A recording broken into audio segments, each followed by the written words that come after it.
Bandeirada. Apresentação: Rodrigo Vilela. Salve a todos os nossos ouvintes, sejam todos bem-vindos, uma boa noite a todos.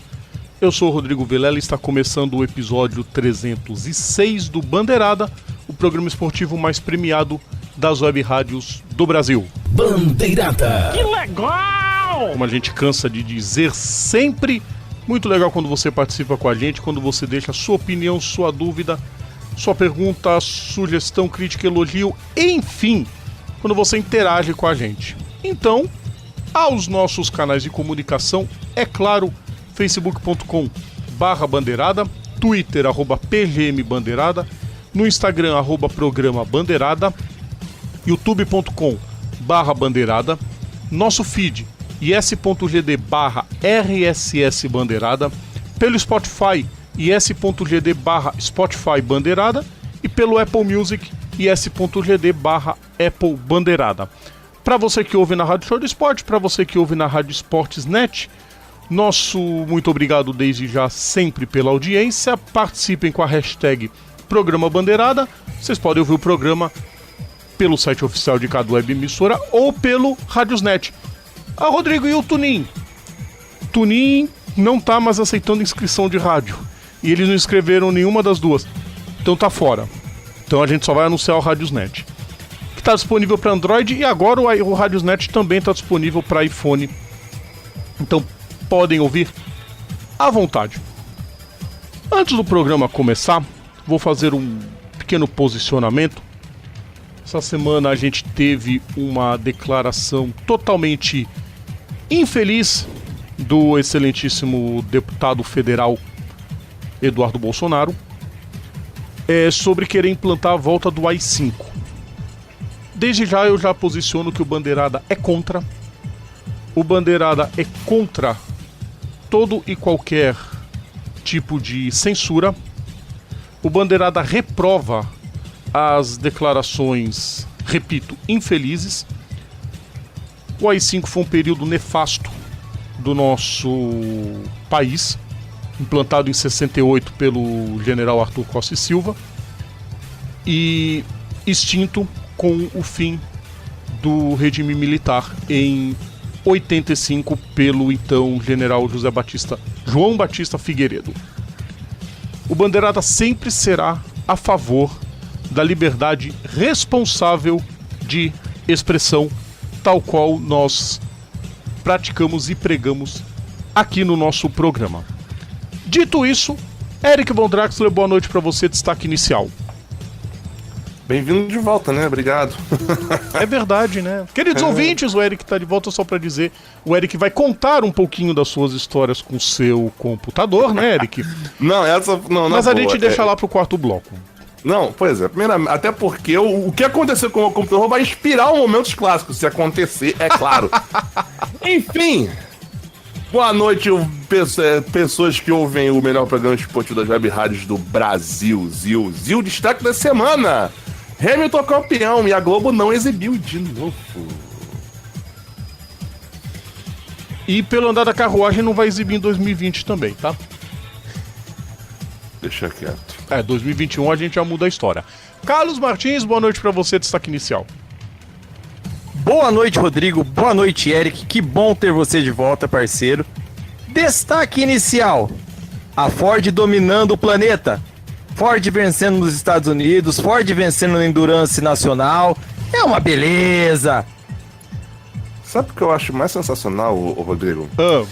Quando a Ferrari ganha corrida assim de forma cachapante na Fórmula 1, eu não consigo ser tão parcial como o Carlos quando fica falando de Ford. Parece, sabe quem, o Rodrigo? Parece o Lucas Amiuni.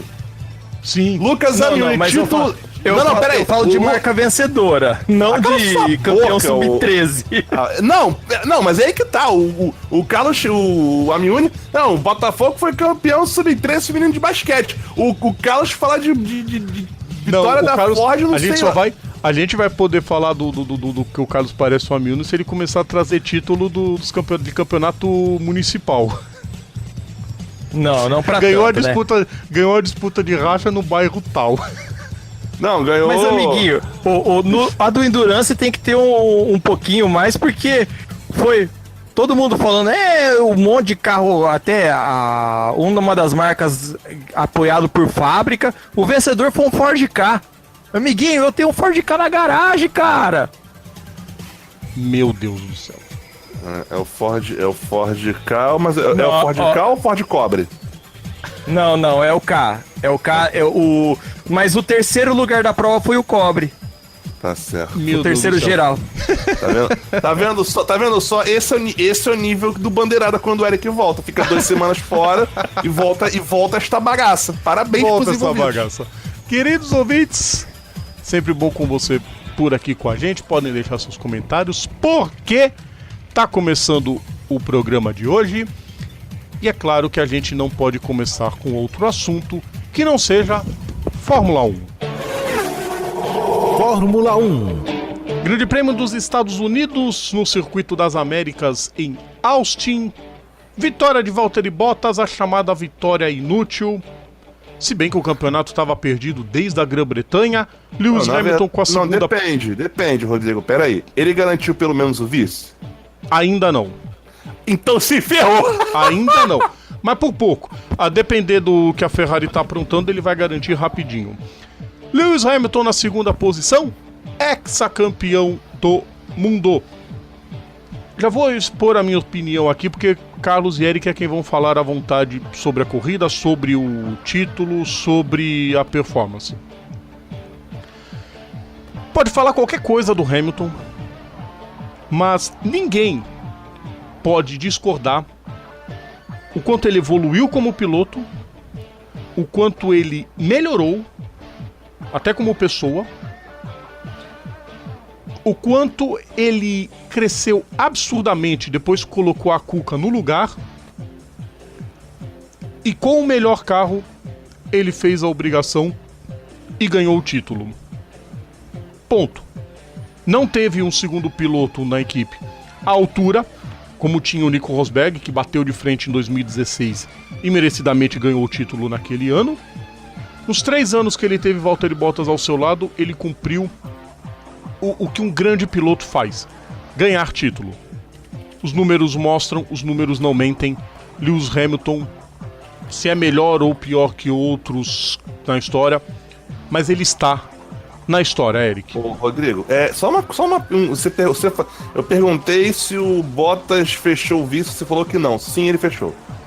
Matematicamente, faltam... São 65 pontos. Em 50 possíveis, 52 possíveis. Verdade, ele fechou. Fechou o vice. Tinha errado a conta, perdão. Fechou a Vasco posição. Então...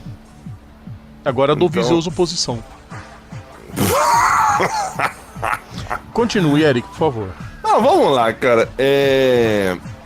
Zoeiras à parte que sempre rolam nessas páginas de Fórmula 1 que zoa, né, todo mundo, tipo F1 Nonsense, o zoando Adalto Enerto, Rusbé, essas coisas todas.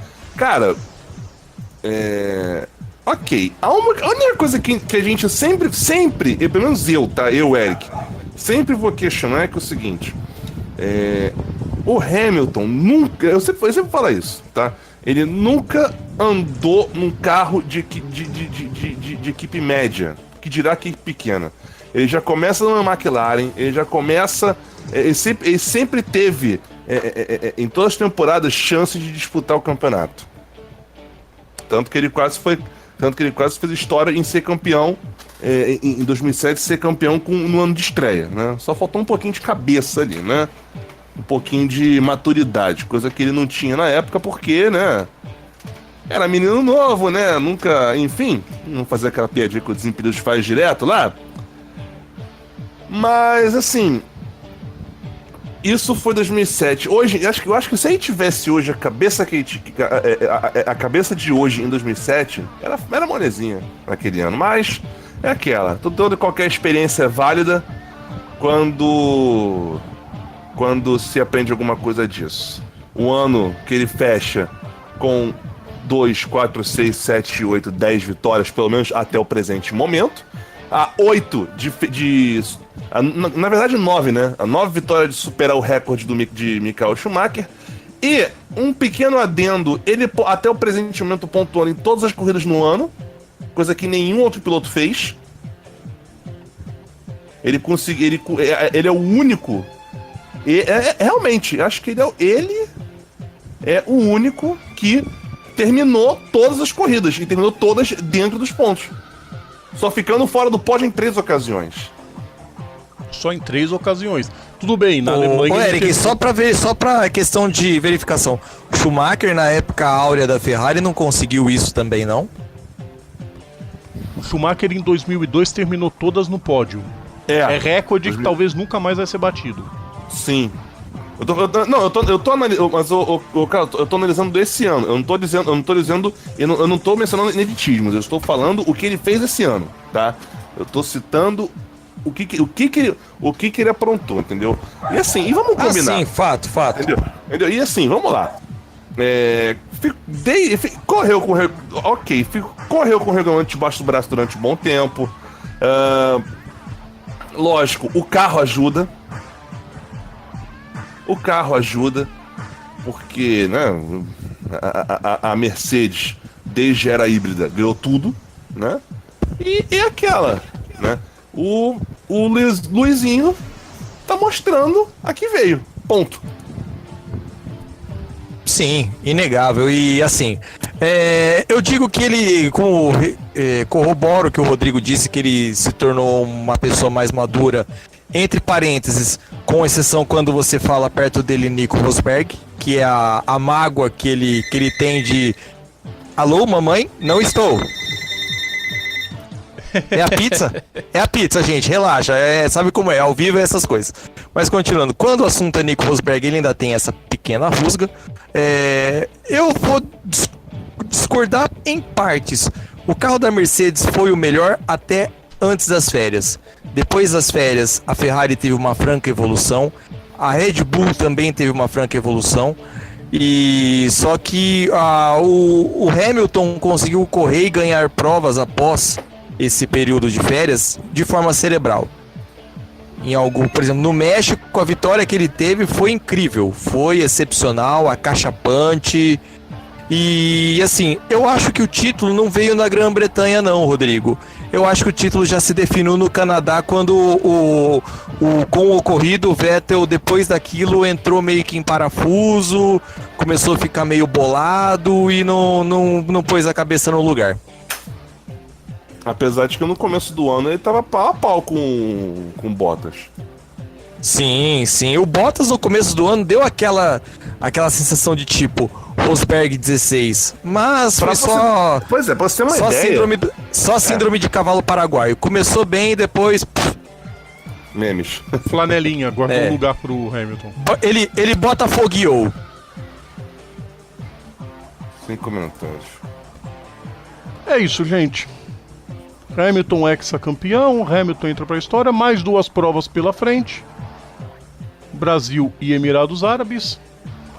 Que eu me recuso a falar GP de Abu Dhabi, porque eu não falo GP de São Paulo.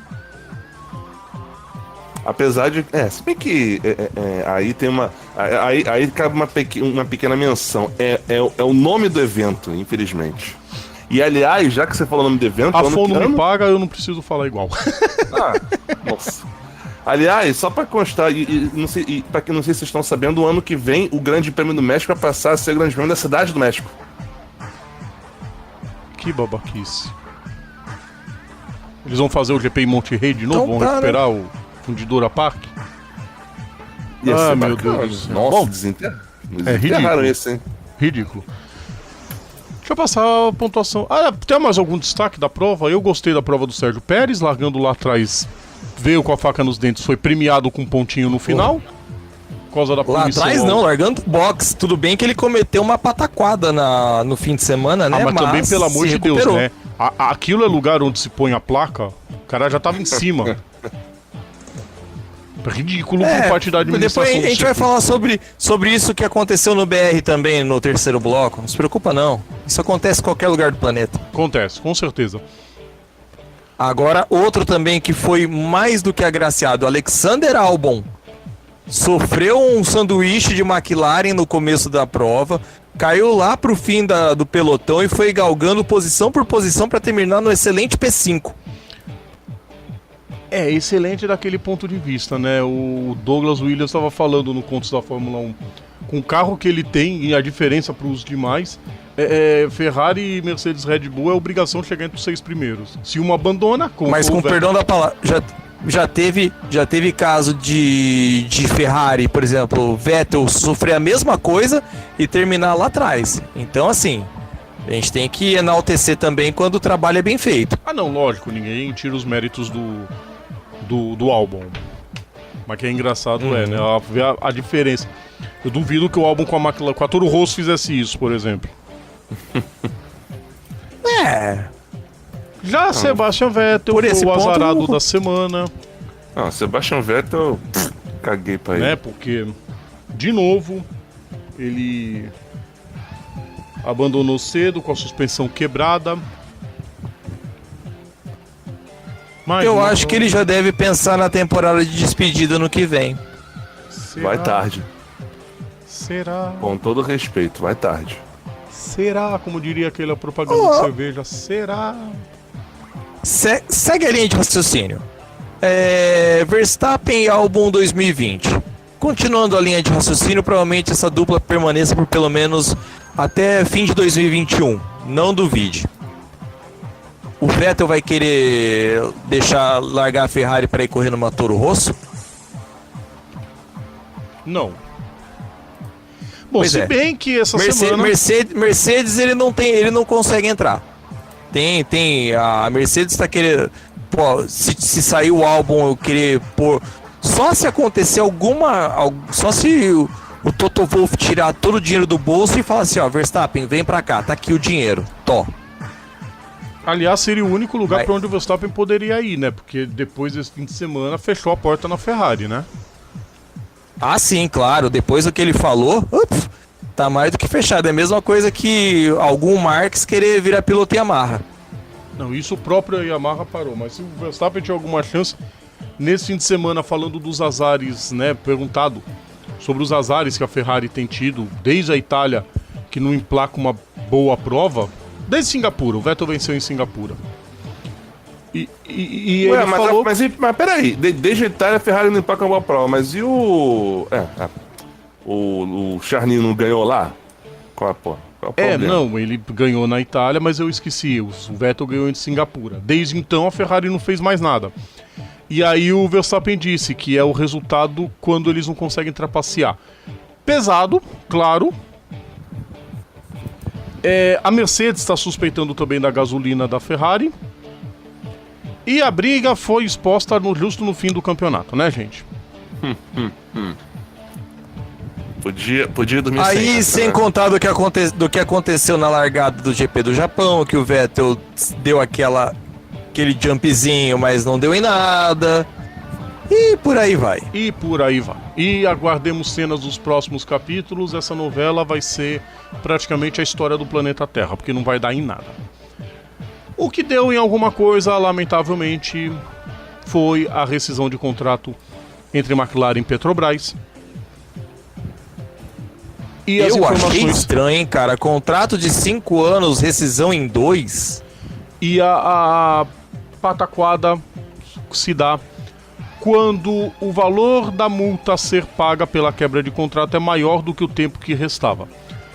Ou seja, mais uma vez, nosso brilhante desgoverno metendo o pé pelas mãos e fazendo a população gastar mais dinheiro.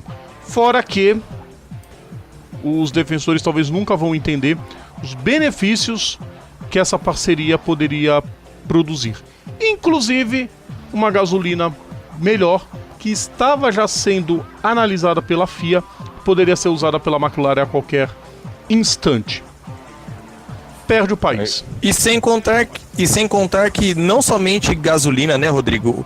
Os lubrificantes pro seu carro, pro meu carro, pro carro do vizinho, que poderia ser usado.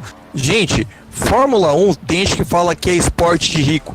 Não é isso, é laboratório.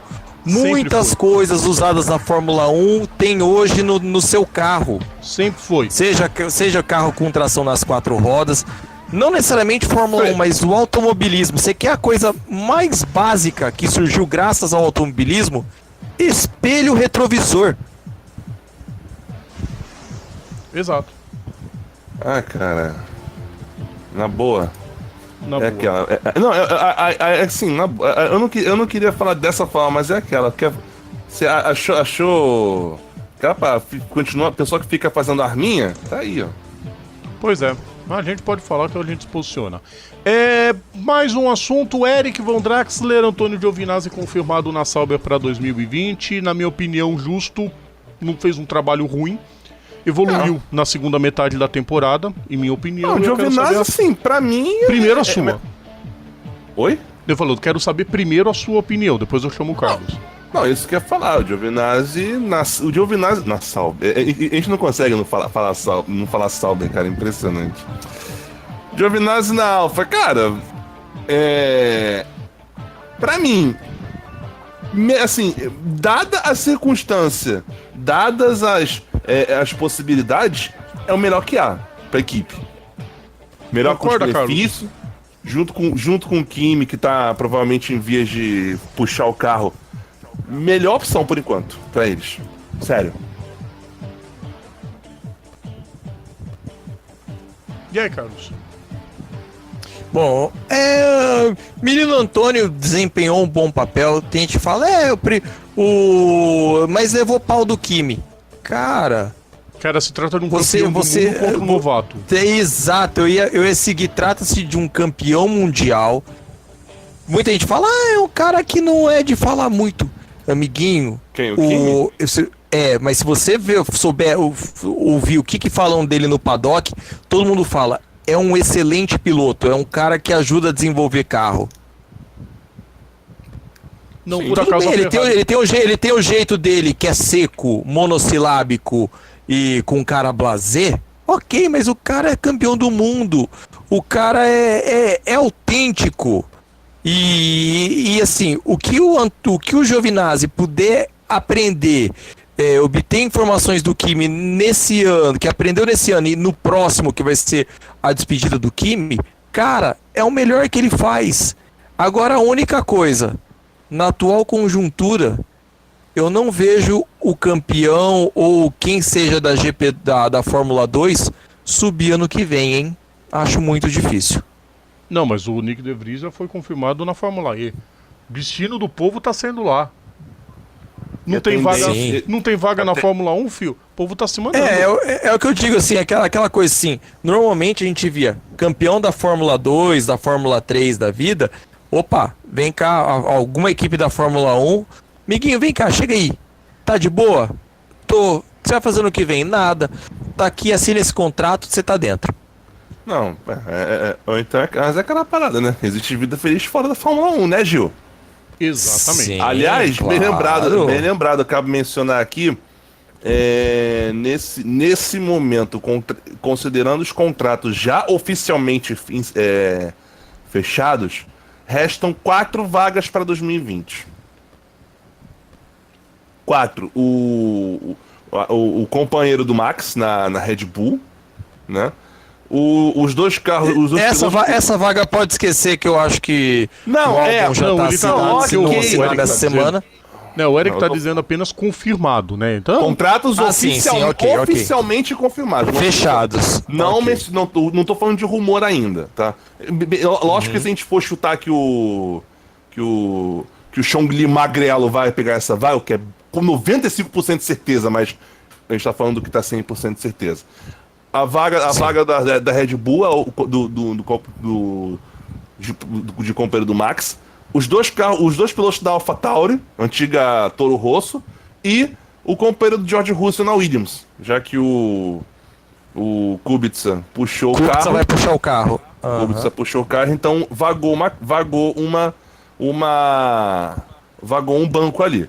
De resto, nada de muito diferente. Alfa com Kimi e Giovinazzi, Ferrari com Vettel e Leclerc, Haas com Grosjean e Caraca, a Haas realmente, cara, pra manter o Grosjean, amigo, ou não tem opção, ou sei lá, né?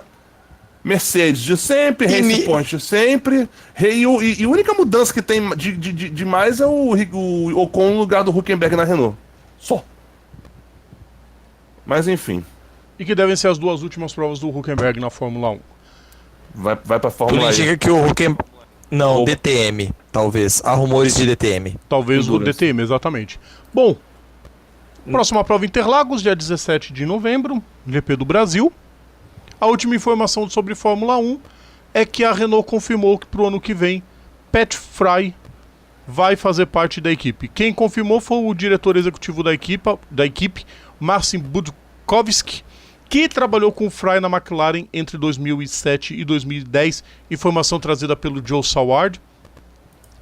O Marcin diz que a chegada dele é um grande passo para melhorar o carro e melhorar a estrutura, porque a experiência dele, talento e determinação vai ser um adicional para continuar o progresso da equipe. Assim todo mundo espera ver a Renault entre as grandes de fato, porque essa temporada foi um desastre.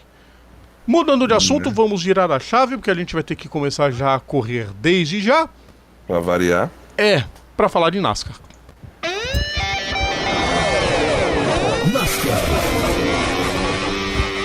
Etapa do Texas e temos mais um finalista, Carlos Martins.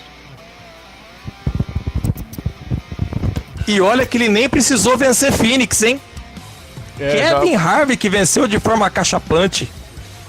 Já venceu de forma sensacional, dominando no terceiro... E falando nisso, não perca, semana que vem tem um filme que vai passar na Fox Sports. Lá vem. A Espera de um Milagre, estrelando Chase Elliott.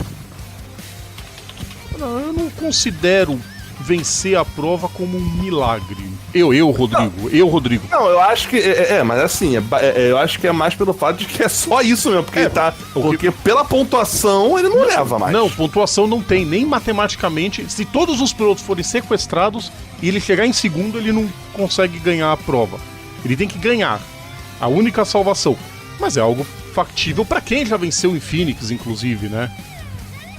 Então, assim, pode ser... É difícil, vão ser muita gente brigando. Mas na verdade eu acho que os 4, eu penso que os 4 que hoje estão fora só conseguem a vaga vencendo. Estão na bolha, você diz? Sim, porque são 22 pontos de diferença. É muita coisa para imaginar que ele vai ter que torcer. Não, considerando que o Denny Hamlin tá 20 pontos abaixo da linha de corte. Sim. A vantagem... o que aconteceu? A banca foi quebrada com a vitória do Harvick. Por entre aspas, uma vitória natural do Harvick seria no próximo fim de semana, e não nesse. Até porque o Harvick já tá, vamos dizer, a pontuação dele é razoável. Quer dizer, não seria tão razoável, ele ainda estaria meio que na briga. Ele tava meio que na bolha ali, tipo, diferença de 2 pontos na linha de corte. Agora ele ficou, parte da prova. Agora ele ficou com a mesma pontuação do Kyle Busch, com a diferença que ele já tá classificado. Kyle Busch 4.113, Joey Logano 4.111. Então os dois estão na mesma situação, não podem vacilar. Um vacilo, um abandono prematuro dos dois pode colocar a vaga pro vinagre. Denny Hamlin 4.091, Ryan Blaney e Kyle Larson 4.088. Sonham com uma combinação de resultados para passar. Chase Elliott é só vitória. Fez uma péssima corrida em Martinsville, fez uma terrível no Texas e só a vitória interessa. Agora dizer da vitória de Kevin Harvick. Eu colocaria Chase como vítima de circunstâncias. Sim, concordo um pouco com isso. Agora tem o outro lado. Kevin Harvick é um rabudo. Que essa vitória era pra ir pro Kyle Larson. Ia fácil pro Kyle Larson. Ele foi pro box fazer o último pit stop, pintou a bandeira amarela. Aí o Larson foi parar lá atrás. Todo campeão tem que ter um pouco, né? Também conhecido como Tommy. E sem contar, o domínio da Ford nessa prova foi 1, 2, 3, 4. Cara, eu não, assim, e eu tava querendo ou não, reiterismos à parte, na semana passada, eu e o Rodrigo falamos, eu tava torcendo pro Jimmie Johnson vencer. Seria alguma coisa legal, seria, como posso dizer, um ponto alto na temporada. Mas aí, ele resolveu rodar. Tava em segundo quando rodou, bateu e abandonou a prova. Chegou a liderar a corrida, inclusive. Chegou a liderar e muito bem. Eu ia falar isso. Para a alegria dos apêndices. Eu ia falar, a performance dele já crê que ele vai logo ganhar uma corrida. Não, na boa, Porque não é aquela performance, Eric, sofrida. Sabe aquele sofrimento que ele tinha pra chegar lá na frente? Não, ele chegou naturalmente. E outro que fez uma grande prova foi o William Byron. Muito boa a prova do William Byron. E é o que a transmissão falou. A Chad Naus fazendo valer o esforço. Ô, Rodrigo. Manda. Só um pequeno exposed aqui.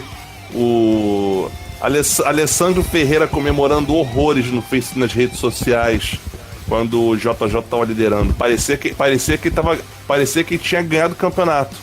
Ele só liderou umas 2 temporadas. JJ! E aí no fim quem comemorou foi o Marcelo Godoy, que tá pulando até agora. Ô, Alessandro, você tá vendo aqui a gente, tá? Até um abraço pra tu. Menos, cara. Bem menos. Quase nada. Exato, até porque o Jimmie Eric, Johnson... não é assim, mas assim, Alessandro, eu vou fazer o papel de advogado do diabo, mesmo não gostando de Jimmie Johnson. Você é ridículo. É bom ver uma evolução de um heptacampeão. Muita gente já declarou ele como aposentado. Não, a questão não é. A questão não é nem aposentado. Devagar com a dor. Mas a questão não é nem aposentado. A questão é que assim, quando o piloto tá focado, a gente sabe que ele pode melhorar. O problema é que essa semana ele desfocou. Pergunta quando que ele... vale R$1 milhão, né? Quando ele anunciou. Quando ele anunciou que pode ir pra Indy.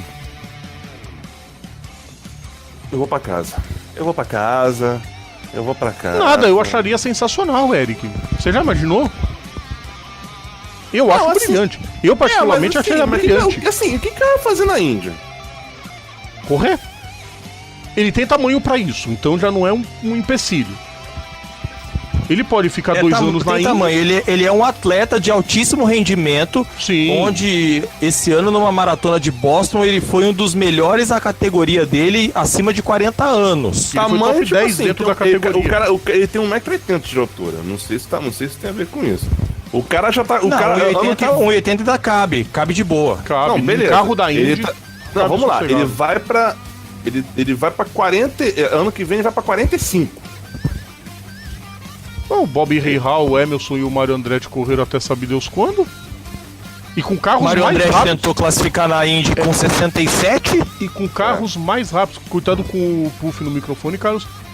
E com carros mais perigosos, Eric. Então, quer dizer, eu creio que não seria um empecilho. Não sei se de repente ele vai querer correr só a Indy 500. Ou vai correr só pra zoar. Não sei, né? Pra brincar, de repente. Existe vida fora da NASCAR. Vou ser um porta-voz pra dizer que os pilotos da NASCAR podem ser melhores em outras categorias. A gente vai falar daqui a pouquinho de um outro piloto que vai tentar isso, mas eu acho brilhante. Porque realmente, você não vê ninguém na NASCAR brilhar em outras categorias. Que, aliás, inclusive, eu lembro quando eu participei do programa do Sérgio Lago, o tema foi isso. Pilotos da NASCAR que poderiam se dar bem na Fórmula 1. Ou na Fórmula 1 em outras categorias. Não tem, a gente não consegue enxergar isso. Não tem, o piloto da NASCAR ele é muito, vamos dizer assim, limitado ao mundo da NASCAR. E cabe outros exemplos pra mostrar que isso tá errado. E não conto aqui com o Tony Stewart. Tony Stewart foi dos monopostos pra NASCAR. Então ele não conta. Tem que ser alguém que foi criado na NASCAR e de repente vai pra outra categoria. Não, o Tony Stewart é um caso à parte, né? Exato. Mas é o único que completou o Double Dutch totalmente, né? Exatamente. Isso poderia ser um desafio legal para todo mundo. Falta vaga só em Indianápolis. Não, falta horário também. Também. Mas aí, bom. culpa não existe. O último que tentou também mandou bem tentando Double Dutch, Kurt Busch. Falando nisso, o Busch andou bem essa prova, hein? Também eu dou. Kurt Busch, certo? Você falou que a Ford dominou no resultado. Na minha opinião, foi muito equilibrado. Vários carros da Chevrolet tiveram chances de vitória. Assim, fato, eu tô falando baseado no resultado final, mas a Chevrolet andou muito bem. A Hendrick, principalmente. Os 3 carros da Hendrick, Bowman, Johnson e Byron, andaram muito bem. Eu coloco Hendrick e Ganassi como os tops da Chevrolet nessa prova. Muito Sim, positivo. E falando em Ganassi, Kurt Busch renovou por mais 2 temporadas pra você que achava que ele tava já se aposentando. Se não me falha a memória, qual foi a equipe que anunciou parceria com a Stuart Haas? Foi a Golfaz, né? A Golfaz, isso, pra um 5º carro. A Golfaz. Aí o corvinho... Qual o nome do corvo, Eric? O Jubileu, né? O corvo do Pica-Pau. Ele viraria e fala, você falou em Cole Custer? Porque provavelmente a vaga vai ser dele. Pra encerrar a NASCAR, a gente tem que voar, porque estamos estouradíssimos no tempo. O Xfinity, só pra dizer que Christopher Bell venceu, com Ross Chastain em segundo, Austin Cindric em terceiro. Estão passando pra final por enquanto Bell, Custer, Reddick e Allgaier. Foi o meu palpite pra final. Os 3 que mais venceram e o maior pontuador do ano. O Allgaier não venceu nenhuma corrida ainda, mas é o maior pontuador dos que não venceram. Merece a vaga. Meu Deus do céu. E abriu 17 pontos pro Chase Briscoe, que é uma coisa já a se considerar. Michael Annett tá 10 atrás do Briscoe, o Cindric precisa do milagre, o Noah Gragson só se vencer em Phoenix. O Inominável fora, ótimo. Oi? É impressão minha ou o Inominável correu na Monster ontem? Correu bem e há fortes rumores que ele pode ir pra principal no ano que vem. Sim, ouvintes, estamos falando de Joe Hunter Nemechek. Vocês querem que eu pare de ver a NASCAR, né? Não vai parar, vai assistir que vai ficar legal. Eu vou parar também. John Hunter? Não, ele não. Ele tem que pagar ainda. Ele tem que pagar castigo ainda. Agora, ele pagou bastante. Se ele subir antes do Cole Custer, para. Mas a questão não é isso. A questão é da Fórmula 2 pra Fórmula 1, o único que vai subir provavelmente é o Nicolas Latifi. Olha o ponto que chegou. Agora sim vou pra casa. Ele é o único que subiu. Pra encerrar a NASCAR, Kyle Busch anunciou que vai correr às 24 horas de Daytona. Ele vai correr com Lexus. É mais um que vai buscar aventuras fora da NASCAR. Legal pra caramba, Eric Carlos. Tô falando. Caramba, GT vai correr de GT Daytona? Legal, hein? Vai se aventurar com Lexus pra prova. Sensacional. Boa sorte pra ele. Não nutre toda a minha torcida, mas agora ele vai nutrir. Não, em conseguindo, cara, algum resultado decente, olha o precedente que ele abre. Eu torceria pro irmão dele participar, velho. Kurt já tem a história ter participado da Indy 500, acho sensacional isso. Vamos pro intervalo, gente? Vamos. Sabe quanto deu esse bloco? Quase 40 minutos. Nós vamos ter que descontar 10 minutos nos próximos 3 blocos, mas a gente vai conseguir, porque a gente é brasileiro e não desiste nunca. Vamos pro intervalo então, daqui a pouquinho a gente tá de volta.